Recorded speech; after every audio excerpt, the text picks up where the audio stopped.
I did want to get into this Zach Lowe stuff because I don't know if a lot of people have been paying attention to the Milwaukee Bucks. Giannis has been very vocal, probably over the last maybe month or so. And there was a clip from Zach Lowe. We're going to play some audio from his podcast, The Lowe Post, for about a minute and 17. And he's kind of speculating some players that the Bucks may look to target. So here's the audio from Zach Lowe's podcast. I think Bojan Bogdanovic in Detroit is an interesting name for a lot of contenders. He's on a short and semi-expiring deal. His shooting, I think, could it be interesting? Dorian Finney-Smith. I think, you might hear those names as if those guys are on your favorite team, if you're a Nets fan, if you're a Jazz fan, if you're a Pistons fan, and say, really, if one first-round pick and, a decent player, that 2029 first-round pick, if it's unprotected, is going to be considered very, very valuable around the league because of the uncertainty of the Bucks' future. Norm Powell came to mind, but the Clippers have a bunch of balls in the air, let's say. DeAndre Hunter, just like if the Hawks want to get off his contract. And a guy that he might not be worth this package, but to your point about what kind of player are they missing? An organizer, a legit point guard on a team that's not trying to win. I might look at Tyus Jones if I were them from Washington via Memphis. I like it. I think the Bucks are going to be pretty active on that particular market to try to get one more thing and really make a better and deeper run at it this year. So that was the audio from his podcast, kind of talking about trying to keep Giannis happy. And like I had mentioned earlier, that the Bucks are kind of worried that Giannis might not want to sign a long-term extension. He doesn't want to commit to the Bucks if they're not willing to commit to him to try to compete for a championship. But I want to know what your thoughts are on all those players that he mentioned. But Bojan was first, by the way. I do want to mention that. Yeah, I'm kind of trying to see. He was kind of all over the place with his players that he listed. He listed a point guard, he listed a young and up-and-coming player in DeAndre Hunter. Then he mentioned Bojan. I don't know. I wish he would have listed some other players, though, that could have been that the Bucks could have been trading. Like, give me a trade package. I think he mentioned just the 2029 first-round pick, which I know some Pistons fans don't think Bojan is actually worth that. I mean, at this point, I understand how valuable a first-round pick is. And if that's what you can get for Bojan, I think you take it.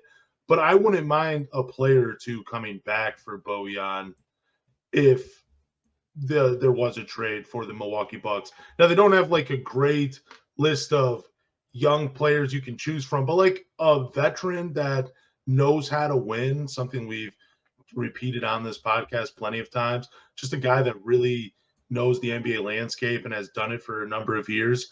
That would be something that I'm interested in. But I just wish he would have given a little bit more context of why the Milwaukee Bucks could use a Bojan.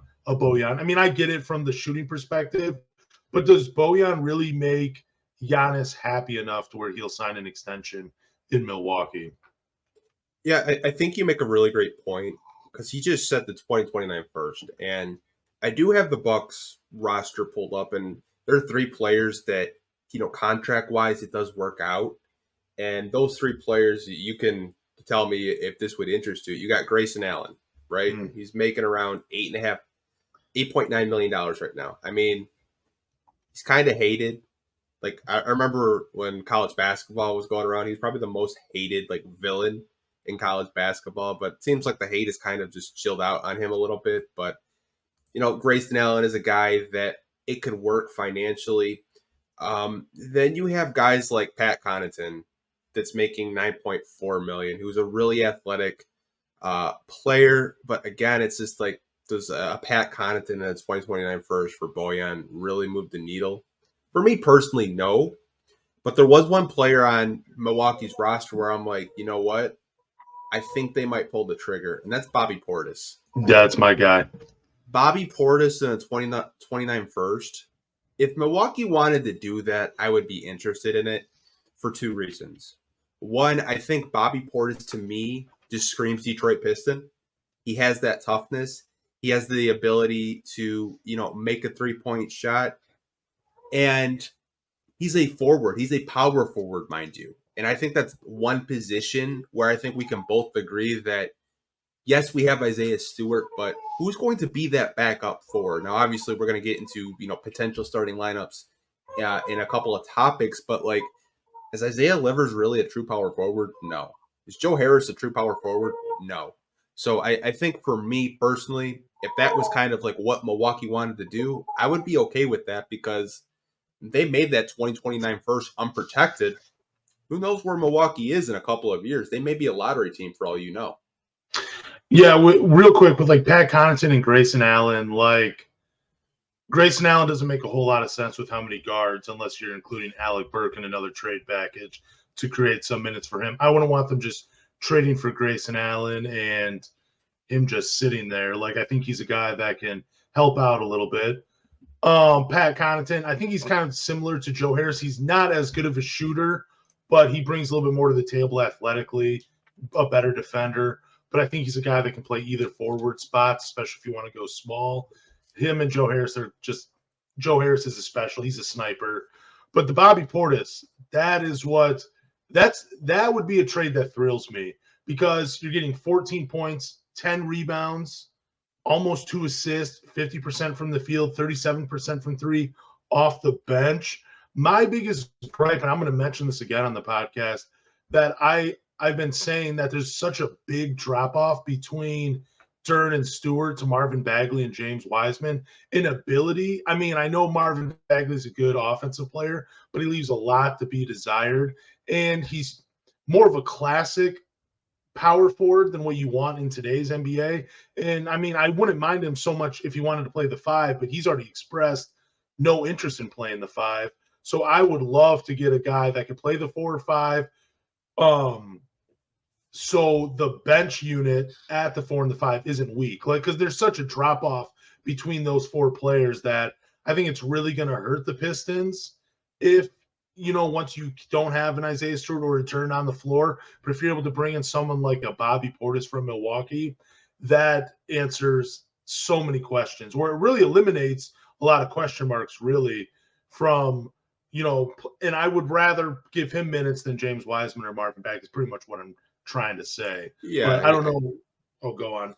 No, like I think what you're saying is valid.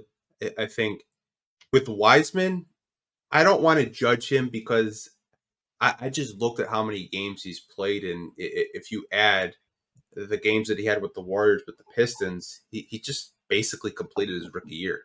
Yeah. Like the guy has been injured throughout his career, and I think there's promise. I think there's potential there, and I think there's something that Monty Williams can untap. I think there's another gear in James Wiseman we haven't seen yet. We saw flashes of it this year, like running in transition. We've talked about it before a couple of times, but I think there's something there with Wiseman. With Bagley, I like Bagley a lot. And you mentioned he doesn't want to play center. And I was like, okay, you don't want to play center. You want to play power forward. Well, we just gave Isaiah Stewart an extension, right? You're not going to start Marvin Bagley over Isaiah Stewart. And I think a lot of people understand that. They understand that Isaiah Stewart is probably going to be the opening day power forward next to Duren. I think the drop-off is more on the defensive end of the floor. Like you had mentioned, like Bagley is not a lockdown defender, and we understand that. But you would definitely upgrade the power forward position if this was a trade on the table. And I think if you look at this trade, it's a pretty fair trade, in my opinion. I would hate to see Bojan 4 times a year. I really would. Yeah. Because I could see him lighting up the Pistons for like 20 to 30 points. But I think Bobby Portis, if you had a combination between Isaiah Stewart or Bobby Portis, I don't think there's a lot of drop-off defensively. I think they're very similar players. Obviously, I think Bobby Portis is a little bit more polished in terms of, just his 3-point shot. Kind of does, it helps, playing with one of the best players in the world, Giannis. But I would love this trade if it's something that Milwaukee would like to express. And like all the players that Zach Lowe mentioned, because I wrote down all of their contracts. I mean, Bojan to me and Tyus Jones are the two players that contract-wise makes a lot of sense for the Bucks. Like, you're not going to try to trade for DeAndre Hunter when he's owed $90 million. Yeah. You're just not. Like, Dorian Finney-Smith, he's owed $27 million, but, he could opt into his player option, and that goes up to $42 million. Bojan is going to be making $20 million, but next year it's, partially guaranteed. So I think that's what's really valuable about Bojan is he's only partially guaranteed going into next season. And he has a game where it's not a game where it's really predicated on athleticism. It's just more shooting ability. And he averaged 22 points as a number one option on the Detroit Pistons last season. So I think he has a lot of years left in the tank, in my personal opinion.